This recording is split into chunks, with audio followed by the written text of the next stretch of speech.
200 recipes for making salads, with 30 recipes for dressings and sauces, by Olive M Hulse.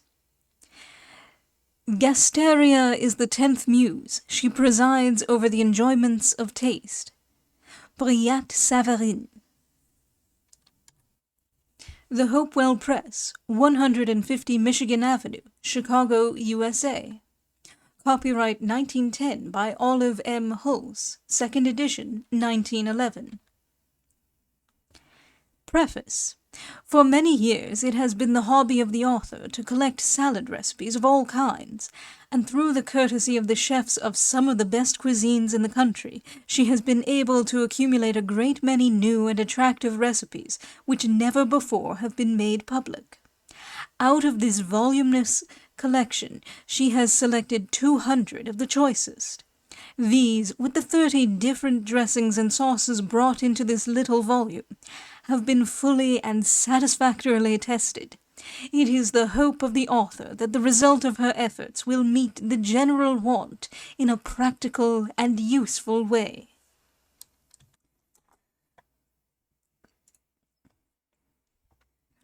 Salad Lore.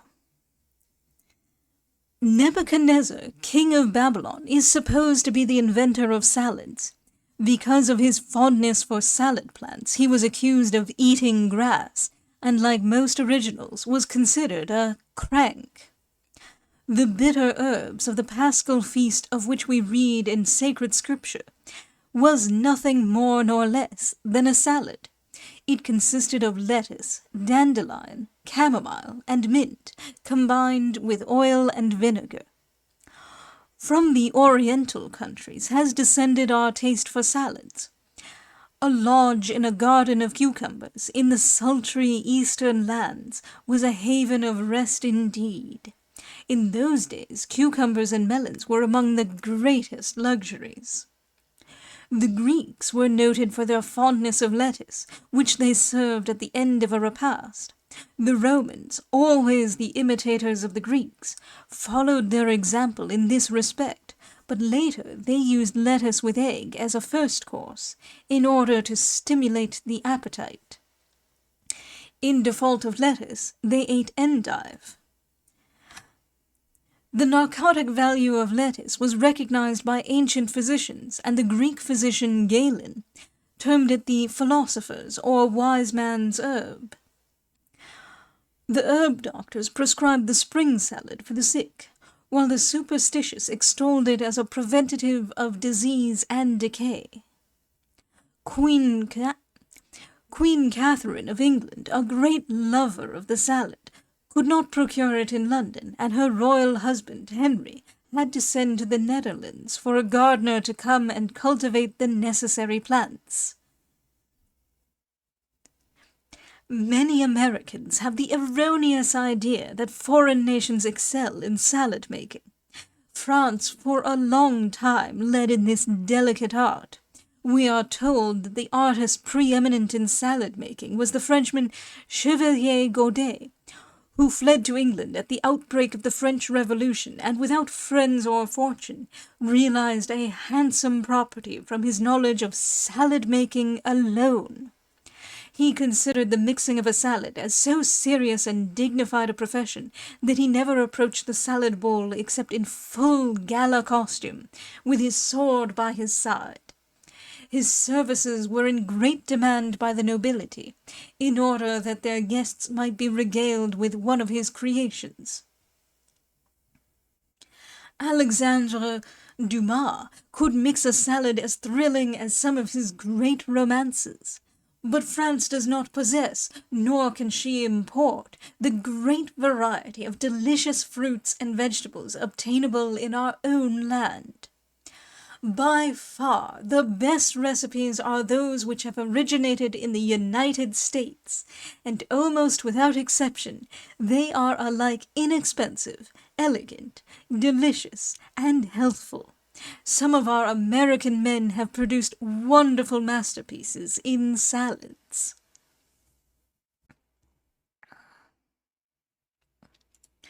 Delicacy in food belongs to the cultured and salad-making is an art which all may covet. No woman's list of accomplishments is complete which does not include the mastery of the secret of the perfect salad. This secret lies in the dressing, and those who have conquered it are to be envied. It is their privilege to add to the plainest dinner a desirable dish, stimulating to the fancy and giving zest to the appetite of even the most fastidious. Among epicures, the luncheon or dinner party of today does not pass as an unqualified success, which does not include a new salad. And yet it is as difficult to devise a new salad as it is to invent a new idea. It is in the combinations that the true skill of the artist is shown.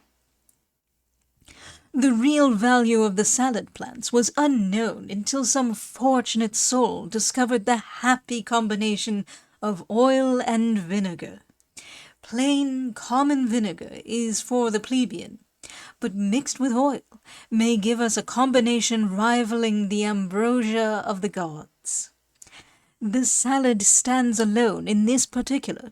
It may be served on all occasions and to any class of people. It is one of the most delightful and healthful of heaven's gifts to man. A modern authority tells us that salads refresh without weakening and make people younger.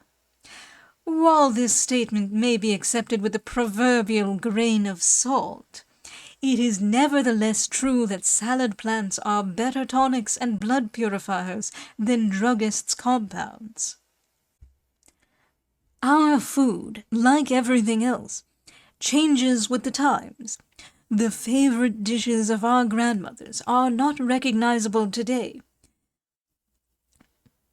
So altered and multiplied have they become, while on the other hand, all kinds of fruits have been brought into use in order to meet the demand for variety in salads. The climate varies so with the seasons that we need an almost constant change of food. The highly seasoned, rich salad may be very acceptable during the winter months, while during the hot weather there is a craving for the more delicate and refreshing salad. We eat too few green salads. We should cultivate a taste for them and learn to prefer them to more hearty foods. Vinegar, pepper, salt, and mustard prevent the fermentation of fresh vegetables when eaten, but of course they should be used judiciously. The best oil aids digestion and is also most healthful, being often prescribed by physicians for disordered livers. It is a mistake to think that a good salad will produce dyspepsia. If a salad be eaten slowly and in moderation, its effect is wholesome and nutritious. Strange as it may appear, there is no absolute rule to be given for blending a salad sauce, but we cannot refrain from giving Sydney Smith's oft-quoted recipe for a winter salad dressing, which some of the readers may not have. To make this condiment your poet begs, the pounded yellow of 2 hard-boiled eggs, 2 boiled potatoes passed through kitchen sieve. Smoothness and softness to the salad give. Let onion atoms lurk within the bowl, and half-suspecting animate the whole.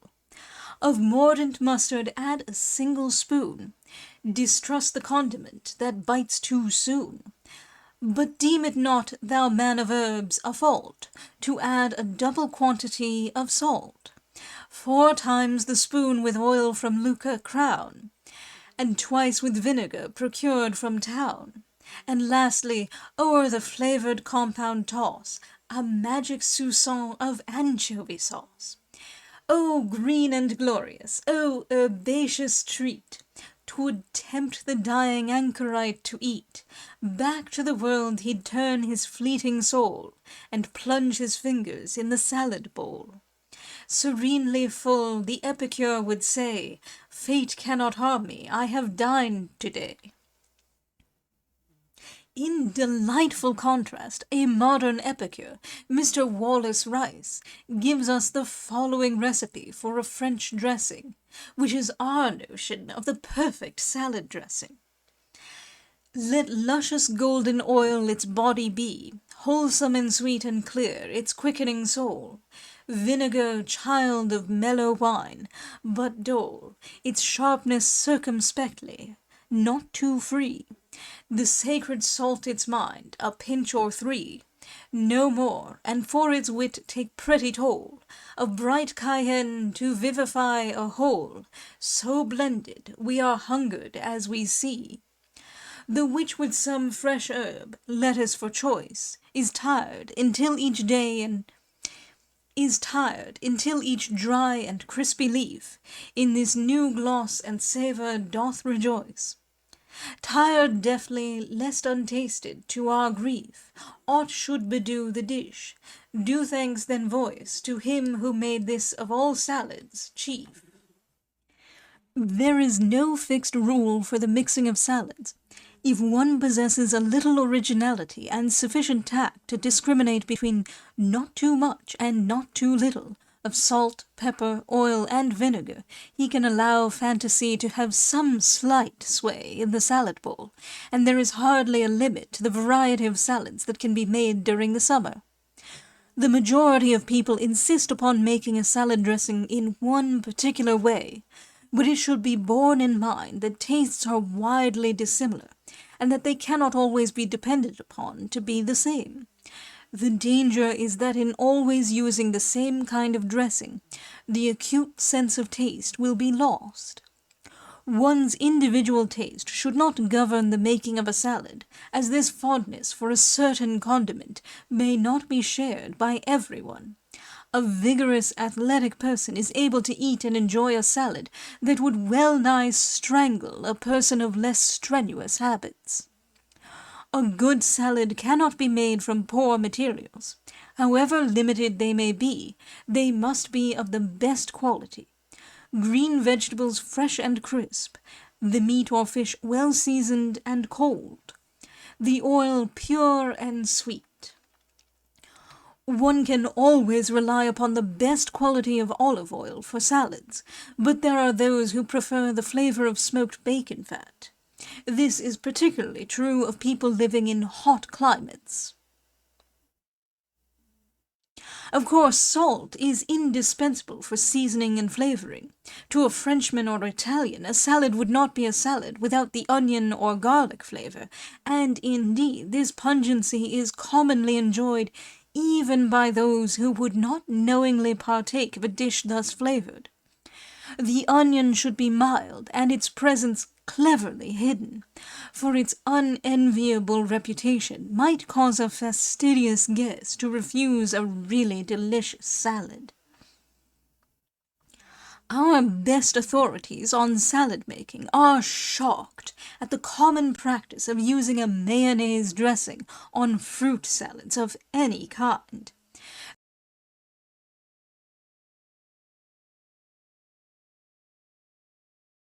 They would invariably take the dressings made with fruit juices. Fish, fowl, and meats would take the mayonnaise, while the vegetable salads, almost without exception, take the French dressing. Of the uncooked vegetables, lettuce is preeminently the first in favor. It is the king of salads, and whatever else is used, lettuce usually forms part of the salad dish to make it complete. It is essential that leaf salads and celery be dry. Oil and water do not mix, and if the salad is wet, the dressing will run off and also lose its flavor. They should be dried carefully by shaking in a napkin. One should handle salads with care and gently. A good rule to follow is to run the fork and spoon down the sides of the dish, and then lightly tire the salad with an upward movement, allowing it to mix as it falls back. The common habit of decorating all kinds of salads with hard-boiled eggs gives a sameness of appearance and often produces a lack of harmony. They are out of place when used with meats, except as they form a part of the dressing, but they may be appropriately used with fowl or fish. A vegetable salad may be made a thing of artistic beauty, and the pleasing art of table decorations, so happily possessed by American housekeepers, gives a splendid opportunity for the salad artist to display taste and originality in the arrangement of this most ornamental of all dishes. Salads badly prepared are an abomination. Cooked vegetables should be boiled and cut up separately, and all should be duly seasoned with salt and pepper. Lettuce and celery should always be broken with the fingers, never cut. Some of the dry white wines, Hock, Moselle, Chablis, and the like, may be used instead of the vinegar, wholly or in part. A morsel of garlic, rubbed thoroughly with salt and pepper, may be used with asparagus, celery, and other herbs of pronounced flavor. The dressing should not be put on green salads before the moment of serving. To become a perfect salad maker, one should not attempt too much at the beginning.